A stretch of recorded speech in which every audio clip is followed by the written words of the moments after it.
Ang high-tech supply box ay nakuha na ng ating bida. Ito ay may plus 20 physical points, kaya naman siya ay masaya. Mula sa kanyang kwarto nagkaroon ng matinding liwanag habang siya naman ay napasigaw. Natuwa ang binata dahil sa naging 33 points na ang kanyang physical points matapos iturok ang kanyang physical enhancement potion. Habang lumilipad ang lamok sa kanyang tabi, ito naman ay nagawa niyang mahuli gamit ang kanyang dalawang daliri. Matapos niya itong titigan, ito din naman ay bigla niyang pinakawalan. Ang hapon ay sumapit na at ang ating bida ay naglalakad na para umalis. Tinanong ni Lee kung aalis na nga daw ba si Xiaoyong, na sinang-ayunan naman ng binata. Tinanong din ni Lee kung may gusto nga daw bang ipagawa ang ating bida sa kanya. Sinabi naman ni Xiaoyong na napakagaling umasinta ni Lee, kaya naman sinabihan niya ito na sanayin ang kanilang mga kasamahan sa pagbaril na kanya naman na sinang-ayunan. Ang binata ay muling tinawag si Chenchong para umalis, kaya naman agad na din silang bumulusok ng mabilis. Ang eksena ay nalipat sa Bikushan, at ang grupo ni Sushong ay naghanda ng umalis. Ang isang kotse ay nagsindi ng ilaw, kaya naman sila Sushong ay bigla na lang nasilaw sa ilaw. Ang ibang grupo ay dumating, mula sa loob ng sasakyan masisilayan dito si Kujing at ang dalawa pang leader. Ang kasamahan ni Sushong ay tinanong kung anong nangyayari. Habang si Zu naman ay napangiti at tinanong kung saan sila pupunta. Nagtaka si Sushong kung anong ginagawa dito ng lalaki. Mabilis din nagpalusot si Sushong at sinabing babalik sila sa Rongshan Garden para subukan muling sakupin ito. Habang binubuhat sa likod ng isang lalaki si King Zi, si Zu naman ay hindi naniwala sa mga sinasabi ni Sushong. Ang bangkay ng kasamahan nila ay nilagay sa kanilang harapan na kanila namang ikinagulat. Napasigaw din ang kasama ni Sushong at sinabi ang pangalan ni King Zi, ngunit sinuntok niya naman ang kanyang kasama at sinabing malabo na ang mata nito. Muling nagpalusot si Sushong at sinabing hindi niya kilala ang bangkay ng lalaki. Si Zu ay inutusan na ang kanyang mga kasamahan na tapusin na sila. Matapos ang mga putukan ng baril, si Sushong naman ay patuloy na nanginginig. Siya ay iminulat ang kanyang mata at nakita ang bangkay ng kanyang mga kasama. Si Sushong ay sinusubukan muling magpalusot, ngunit si Zu naman ay sinabing tumingin ito sa sakay ng kotse. Ang ilaw ng sasakyan ay tuluyan ng pinatay at nagulat din si Sushong sa kanyang nakita. Dahil ang malanding si Kujing ay nasilayan niyang lumalandi sa ibang lalaki. Sinabi ni Kaji na itigil na ni Sushong ang magpalusot dahil sinabi na daw lahat ni Kujing sa kanila ang lahat ng kanyang plano. Si Sushong ay galit na galit dahil sa ginawang pagtraidor ni Kujing sa kanya. Tinanong ni Kaji kung anong sunod na gagawin habang si Lin naman ay sumenyas na ito ay patayin. Ilang sandali pa, si Sushong ay nakasabit na at tuluyan na itong binibitay. Siya ay nahirapan ng huminga, kaya naman hindi nagtagal siya ay tuluyan na ding namatay. Ang bus na sasakyan nila Xiaoyong ay nakapark sa gitna ng kalsada, habang sila naman ay may balak na pasukin ang kuta ng mga kalaban.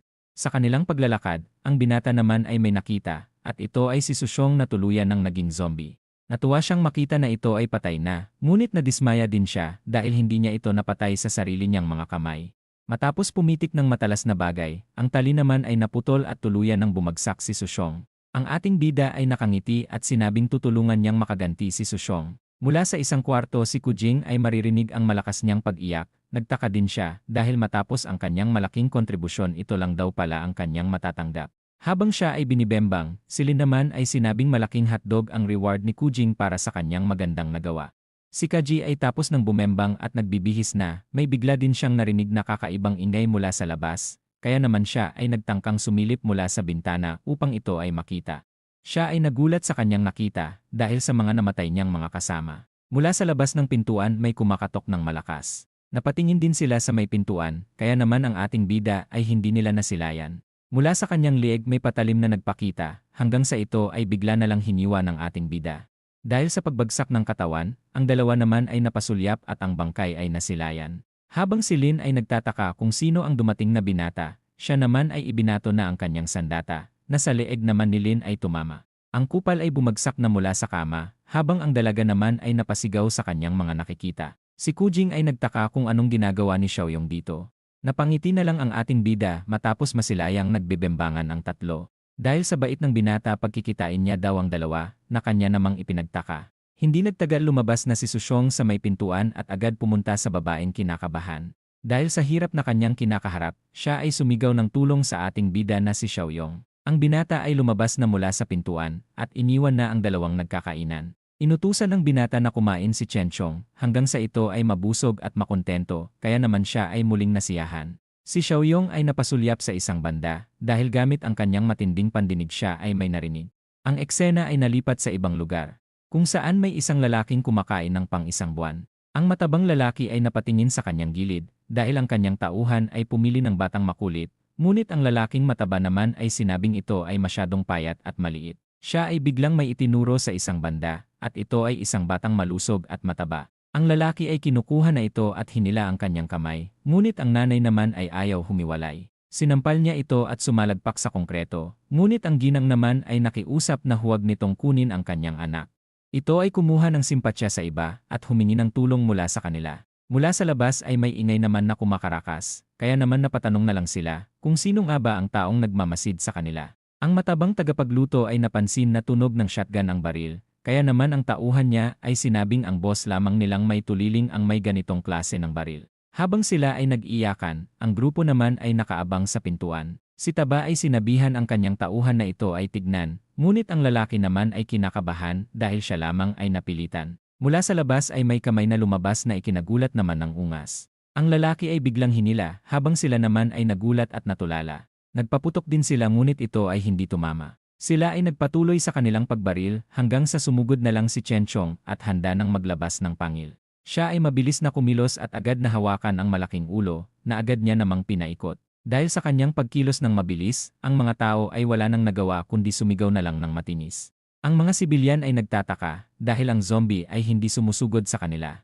Ang ating bida ay nagpakita sa eksena at pinuri ang bilis ni Chenchong na kanyang pinakita. Ang zombie ay nagsalita at sinabing napakaastig niya, kaya naman ang mga tao ay nagulat at hindi makapaniwala sa kanilang narinig at nakita. Dahil sa presensya ni Chenchong, sila naman ay natatakot. Ang ating bida ay siniguradong hindi sila sasaktan ng zombie. Ang bata naman ay sinabing isang super monster ang zombie na pumapatay ng walang alinlangan, na ipinagtaka namang marinig ni Xiaoyong. Ang ating bida ay tinanong ang bata kung nakakita na daw ba siya ng katulad ni Chenchong.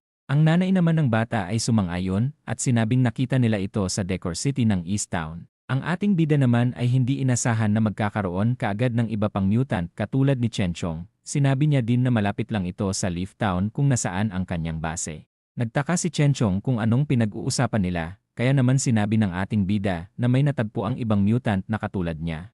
Ayon sa ating bida, nagkakaroon ng alaala ang mutant zombie ng kanilang nakaraan noong tao pa sila. Ngunit ang iba naman ay nagiging malala ang pagkabaliw kaya naman mas nagiging epektibo ito para makapaghunting sila ng mga kalaban. Si Chenchong ay nag-alala na baka mabaliw din siya at mawala sa sarili. Ngunit sinigurado ito ng ating bida na hindi ito mangyayari kay Chenchong dahil lagi daw siyang babantayan at alalayan nito. Si Xiaoyong ay tinanong ang mga survivors kung may alam pa nga daw ba silang lugar na may natitirang survivors dito sa Bikushan, kaya naman sila ay sinabi na din ang mga lugar kung nasaan ang ibang survivors. Ang eksena ay nalipat sa isang basement. Matapos buksan ang pintuan sila naman ay nagulat sa kanilang nasilayan. Ang ating bida ay napagtantong lugar ito na kung saan nila pinapatay ang mga tao. Sa dami ng nakita niyang karne ng tao, sa paligid nagtaka naman siya kung paano nila ito kinakain para maubos. Ang isang lalaki naman ay napansin na nililipat nila sa ibang lugar ang mga karne, ngunit hindi niya daw alam kung saan. Ang ating bida ay iniisip na hindi kayang ubusin ito ng mga tao dito. Kaya naman iniisip niya na kung nagpapakain nga daw ba sila ng mutant na zombie. Ang lalaki ay sinabi ang isa pang lugar na pinagtataguan nila ng mga hostage. Si Xiaoyong ay nagulat dahil sa panibagong misyon na dumating sa kanya at ito ay tungkol sa pagpapalaki ng kanyang komunidad. Ang eksena ay nalipat sa ibang lugar. Ang isang lalaki ay nagtataka pa din sa mga putok ng baril na kanilang narinig kanina. Kaya naman ang isang kupal ay sinabi din naman na malamang nag-iensayo lang daw ang kanilang mga kasama kung paano sila gumamit ng baril. Si Chenchong ay biglang lumitaw, kaya naman ang dalawang bantay ay wala nang nagawa at tuluyan niya ng pinatay. Habang nasa isang kwarto ang mga babae, sila naman ay narinig ang mga ingay na ginawa ng dalawang bantay. Ang isang babae naman ay takot na takot at sinabing huwag nilang hayaan na makapasok ang mga ito sa kwarto. Matapos mabuksan ang kwarto, ang babae naman ay patuloy pa din kinakabahan dahil sa trauma na kanyang naranasan. Ang ating bida ay lumitaw at sinabing pwede nang lumabas ang mga babae. Habang naglalakad sila palabas ng gusali, ang babae naman ay tinanong kung sigurado daw ba ang ating bida na bibigyan sila nito ng tirahan at ng mga makakain, na kanya namang sinang-ayunan ngunit kailangan daw nilang magtrabaho upang paghirapan ang mga bagay na ibibigay niya para sa kanila. Sila naman ay sinabing walang problema dahil sanay naman daw silang magtrabaho para sa kanilang makakain at matitirhan. Ang ating bida ay tinawag na silang lahat at tuluyan ng bumiyahe pabalik sa kanyang base. Hindi nagtagal sila ay nakarating na sa base ng ating bida. Si Shanshan ay excited nang buksan ang gate para kay Xiaoyong. Ngunit si Zhang Si naman ay napansin ang maraming tao na dala ng binata, kaya naman maghintay na muna daw sila ng utos ng ating bida. Si Xiaoyong ay pinaliwanag na fortress niya ito, ngunit hindi niya pa daw sila pwede papasukin sa loob nito. Ang lalaki ay naintindihan na mahirap magtiwala sa ganitong panahon, kaya naman tinanong niya ang ating bida kung saan nga daw ba sila tutuloy. Ang ating bida naman ay sinabi ang tungkol sa base na nasa gilid ng pinakapangunahing base. Sinabi din ni Xiaoyong na hindi ito ligtas tulad ng pangunahing base, ngunit mas ligtas daw ito kesa sa ibang lugar. Ang binata ay sinabing marami pang espasyo sa loob ng base na hindi pa tapos, ngunit sa paglipas ng panahon mag-improve daw sila at balang araw titira daw silang lahat sa loob ng base. Ang mga survivor naman ay nagpasalamat sa ating bida at sinabing sinusuportahan nila ang mga plano ni Xiaoyong. Kinabukasan, ang eksena ay nalipat sa Bikushan. Dahil sa pagbusina ng truck, ang isang babae naman ay nainis dahil sa walang sumasalubong sa kanila sa gate. Nakaramdam din siya ng hindi magandang nangyari sa lugar. Ilang sandali pa, ang babae ay mas lalong nainis dahil sa nakita niyang naging zombie na ang kanyang mga tauhan. Matapos masilayan ang mga dumating, sila naman ay agad umatake sa kanila. Ang babae ay walang hirap sinuntok si Sushong at gumawa ng napakabilis na paghiwa sa paligid. Matapos tapusin ang mga zombie, agad niya namang pinunasan ang kanyang patalim. Dahil sa namatay na sila Lin, nag-alala naman ang lalaki tungkol sa mga karne. Ang babae naman ay sinabing sila na mismo ang gagawa ng trabaho tungkol sa mga karne. Ngunit kailangan niya daw munang mahanap kung sino ang mga gumawa ng pagpatay dito sa lugar upang makabawi at mapatay niya din daw sila. Ilang sandali pa, sila ay nasa labas na ng gusali. Napansin ng lalaki na wala nang natirang buhay na tao sa lugar, kaya naman tinanong ni Rui kung kamusta naman daw ang mga karne. Ang lalaki naman ay sinabing nandito pa sa lugar ang karne. Kaya naman sinabi ni Rui na dalhin na nila ito sa kanilang base. Habang nililipat na nila ang mga karne sa truck, si Rui naman ay may napansin. Habang tinitignan ang bakas ng gulong, tinanong naman ng lalaki si Rui kung anong ginagawa nito. Ang dalaga naman ay napangiti at sinabing pupuntahan nila ang mga taong gumawa ng kaguluhan dito sa lugar. Habang nakarelax ang ating bida, napansin niya naman na nadagdagan ang kanyang points sa pagpapalawak ng komunidad. Kaya naman naghinala siya na kailangan niya daw sigurong maparami ang mga tauhan sa kanyang base para madagdagan pa ang kanyang points. Mula sa taas ng gusali napansin niyang napakaganda ng kanyang base, kaya naman nagpapasalamat siya sa pagrekomenda nito ni Manager Zhu noon. Si Xiaoyong ay naalala ang kwento ng bata tungkol sa isang rare mutant, kaya naman siya ay nagpunta sa tinutuluyan ng mga survivor kasama si Shanshan at Zhang Si. Ang mga tao naman ay natuwang makita si Xiaoyong dahil siya ay kinikilala nila bilang tagapagligtas. Napaluhod din ang nanay ng matabang bata at muling nagpasalamat sa ating bida sa pagligtas nito sa kanyang anak. Si Xiaoyong ay napansin ang babaeng nagkwento tungkol sa mutant na zombie at tinanong kung saan daw nito mismo nakita ang nilalang. Ang babae naman ay sinabing nakita niya ito sa Warenfa Market. Naghahanap daw sila noon ng mga supplies nang makita nila ang nilalang na ito. Ayon sa babae, marami ang namatay sa kanila. Nagawa din daw nilang makarating sa Bikushan Village noon at inakalang ligtas na sila. Ngunit hindi nila akalain na mga halimaw din daw pala ang mga taong nasa lugar. Matapos banggitin ni Xiaoyong ang Warenfa Market, si Shanshan naman ay sinabing marami pa silang supplies, kaya naman pwede daw na munang magpahinga ang ating bida sa base. Ngunit si Zhang Si naman ay sinabing mas maganda daw kung makakalabas sila at makakapag-ipon ng mas maraming supplies.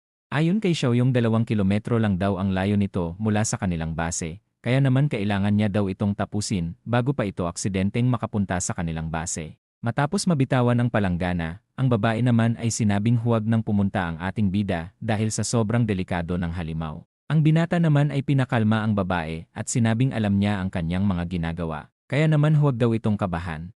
Ang ating bida ay sinabihan si Zhang Si na tawagin si Chenchong dahil pupuntahan daw nila ang halimaw. Mula sa isang supermarket, may mga survivor ang papunta sa loob ng lugar. Matapos makarating sa lugar, ang lalaki naman ay masaya dahil sa nakita nilang supermarket. Ngunit ang isang lalaki naman ay sinabing huwag itong masyadong positibo dahil malaki ang posibilidad na ubos na ang supplies sa loob nito. Ang babae naman ay sinabi din na huwag silang magtalo dahil madami na daw silang supermarket na napuntahan na marami pa ding supplies sa loob. Ang grupo ay tuluyan ng pumasok sa supermarket. Matapos nilang makapasok, napansin naman nilang may mga nanggaling na dito para kumuha ng mga supplies. Ang grupo ay gumawa ng ingay gamit ang lutuan at tinanong kung may mga tao nga daw ba sa lugar. Habang nakikinig ng mabuti ang babae, ang mga zombie naman ay lumitaw sa isang sulok at tuluyan ng umatake sa grupo. Ilang sandali pa ng mga pagpukpok, ang grupo naman ay madali lang pinatay ang mga zombie sa paligid. Napansin ng grupo na kunti lang ang mga zombie sa paligid dahil malamang nataboy na daw ng ibang survivor ang mga zombie, kaya naman swerte daw sila ngayon dahil sa ligtas na daw ang lugar. Habang naglalakbay ang grupo sa lugar, ang isang anino naman ng nilalang ay nakikita sa background. Ang zombie ay nagsalita din habang sinasabing natutuwa siya sa mga sariwang pagkain na dumating. Ang grupo ay nakita na marami pang supply sa lugar, kaya naman maaari na daw itong tumagal sa kanila ng mga ilang taon. Ang babae naman ay natuwa sa kanyang nakita, at ito ay isang napakalaking kama. Agad siyang nahiga dito at sinabing dito na sila tumira. Ang grupo ay masaya at nagpasyang dito na sila mamalagi. Habang naninigarilyo ang lalaki, tinanong naman ng kanyang kasama kung maganda nga daw bang manatili dito. Ang lalaki naman ay sinabing delikado dito dahil sa sobrang lawak ng lugar. Madali lang din daw silang mapapasok ng ibang masasamang tao dito sa lugar dahil sa isa itong supermarket. Habang siya ay nagsasalita, siya naman ay natusok ng isang patalim sa kanyang leeg na ikinagulat naman ng kanyang kasama.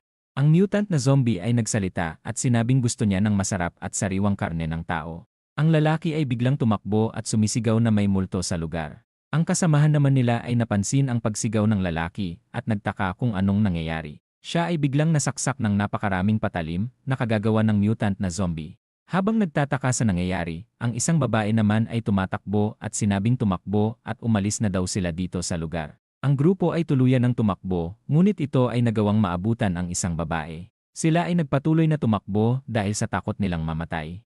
Ang isang lalaki ay bigla na namang namatay, habang ang babae naman ay malapit nang makalabas sa gusali. Ang babae ay nagpatuloy sa pagtakbo, ngunit ito naman ay biglang natumba. Nagulat din siya matapos niyang mabangga ang isang nilalang na lumitaw sa kanyang harapan. Ang babae ay naiyak habang sinasabing ayaw niya pang mamatay. Mula sa kanyang harapan si Chenchong naman ay dito matatagpuan. Si Chenchong ay nilagpasan ang dalaga na kanya namang ipinagtaka. Sinabi ng ating bida na huwag itong matakot, kaya naman siya ay napalingon sa boses. Sa hindi inaasahan na kilala ng babae ang ating bida, at sinabing siya ang lalaking bumili ng lupain noong nakaraan. Ang ating bida naman ay nakilala din na ang babae ay ang saleswoman noong nakaraan, naalala niya din ang pangalan nito na Xiaoning. Ang kaba ay muling naalala ni Xiaoning at sinabing tumakbo na sila, ngunit ang ating bida ay sinabi naman na huwag nang mag-alala ang dalaga. Siya ay muling napalingon kung nasaan ang halimaw at nagulat sa kanyang nakita. Matapos masangga ni Chenchong ang atake, sinabi naman ng kalaban na mukhang gustong agawin nito ang kanyang pagkain. Tinanong ni Xiaoyong kung kakayanin daw ba ito mag-isa ni Chenchong, kaya naman sinabi niyang susubukan niya itong talunin. Ang isa't isa ay napaatras, habang sinasabi na ngayon lang siya nakakita ng kanyang katulad, kaya naman balak niya din daw ito matikman. Ang kalaban ay tumalon pasugod, at ito ay gumawa ng malakas na pag-atake na nagawa namang maiwasan ni Chenchong. Habang umaatake muling sinabi ng halimaw na mukhang lalakas siya ng todo kapag kinain niya ang kanyang kauri. Ang mabilis na kamao ni Chenchong ay mabilis na lumitaw at nagawang makapagpabagsak sa kalaban. Siya ay muling nagsalita at sinabing hindi niya inaasahan na malakas daw pala si Chenchong. Siya ay muling bumuelo at nagpakawala ng malakas na atake. Si Chenchong ay napasulyap sa ibang lugar at nakita dito ang kanyang kalaban. Ang halimaw ay masaya dahil sa wakas magagamit niya na daw ang kanyang buong lakas nang hindi nagpipigil. Si Chenchong ay nagulat dahil sa bilis kumilos ng kanyang kalaban na bigla na lang lumitaw sa kanyang harapan. Mula sa lugar ang pagkilos ng dalawang zombie sa paligid ay makikitang napakabilis. Si Zhang Si ay nag-alala dahil mukhang matatalo daw ang kanyang kaibigan, habang si Xiaoyong naman ay sinabing mabuti na lang at pumunta sila agad dito. Dahil kapag lumipas pa ang isang araw na nakapaghanting ito ng mga tao, hindi na daw nila ito mapipigilan. Si Xiaoyong ay naglabas ng baril mula sa kanyang storage ring na ikinamangha naman ni Xiaoning. Ang ating bida ay sinabihan si Chenchong na pigilan nito ang paggalaw ng halimaw ng ilang segundo na agad niya namang nagawa. Nagpaputok na din agad ang ating bida na tumama naman sa mismong ulo ng halimaw na zombie. Ito ay napaatras dahil sa pagbaril, ngunit ito ay hindi tuluyang natumba. Ang halimaw na zombie ay sinabi na medyo masakit ang ginawa ni Xiaoyong kaya naman una niya daw napapatayin ito. Si Zhang Si ay nagulat dahil hindi namatay sa headshot ang zombie. Ang ating bida ay hindi na nagpigil at tinadtad na ng bala ang kanilang kalaban na halimaw. Dahil sa kanyang ginawa ito ay tuluyan ng bumagsak at hindi na makagalaw. Sinabi din ni Xiaoyong na subukan itong kainin ni Chenchong dahil baka sakaling lumakas siya dito. Dahil sa dagdag na tauhan na si Xiaoning bigla namang nadagdagan ang progress ng kanyang pagpapalaki ng kanyang komunidad. Ang ating bida ay napangiti at sinabing oras na para kunin ang lahat ng natitira sa supermarket na ipinagtaka naman ni Xiaoning. Habang ginagamit ni Xiaoyong ang kapangyarihan ng kanyang storage ring, ang dalawa naman ay namangha sa nagagawa ng ating bida. Ang binata ay napansin ang iba pang bangkay sa paligid, kaya naman tinanong niya si Chen Chong kung kaya pa nga daw ba nitong kainin ang mga ito. Mula sa hindi kalayuan may kotse na huminto malapit sa base ni Xiaoyong, at ito ay ang grupo ni Rui na pinagmamasdan ang lugar. Ang lalaki ay nakita si Shanshan at ang maraming tao sa lugar. Sinabi ng lalaki na hindi mahigpit ang seguridad ng base, at ang tanging mahihirapan daw sila ay kung paano daw nila papasukin ang pinaka-main na base ng kalaban. Ang driver naman ay nagtaka na kung paano nga daw ba nagtagumpay ang kanilang kalaban laban sa mga taga-Bikushan. Si Rui naman ay sinabing ginamitan nila ito ng patagong pag-atake sa gabi at nagdala ng maraming zombie sa lugar. Binalaan niya na din daw noon si Lin na hindi magandang gawing base ang Bikushan, ngunit hindi ito nakinig sa kanya, kaya naman nararapat lang daw ang nangyari sa kanila. Ang grupo nila ay masaya dahil sa maganda daw ang bagong base na kanilang sasakupin ngayon. Ang driver ay nagtaka kung anong plano nila, kaya naman sinabi ni Rui na uuwi muna sila at kukuha ng mga sandata at magsasama na din ng mga kasamahan. Ang kotse ay umikot na para umalis sa lugar at bumalik sa kanilang kampo. Habang nasa biyahe ang ating bida, si Xiaoning naman ay masaya matapos malaman na may komportableng kama at hot shower sa base nila. Si Xiaoyong ay naalerto matapos makitang may kasalubong sila sa harapan, kaya naman pinalabas niya na din ang mga sandata nila Zhang Si. Habang naghahanda ang grupo, ang dalawang kotse naman ay nagkasalubong sa daan. Si Xiaoyong at si Rui ay seryosong nagkasalubong din ng tingin sa isa't isa, at ang system naman ay nagparamdam at sinasabing may bagong misyon si Xiaoyong. Siya ay nagkaroon ng misyon na Villain Nemesis Part 1. Ang misyon na ito ay sinasabing kailangan niyang madepensahan ang pag-atake ng kalaban na kanya namang ipinagtaka.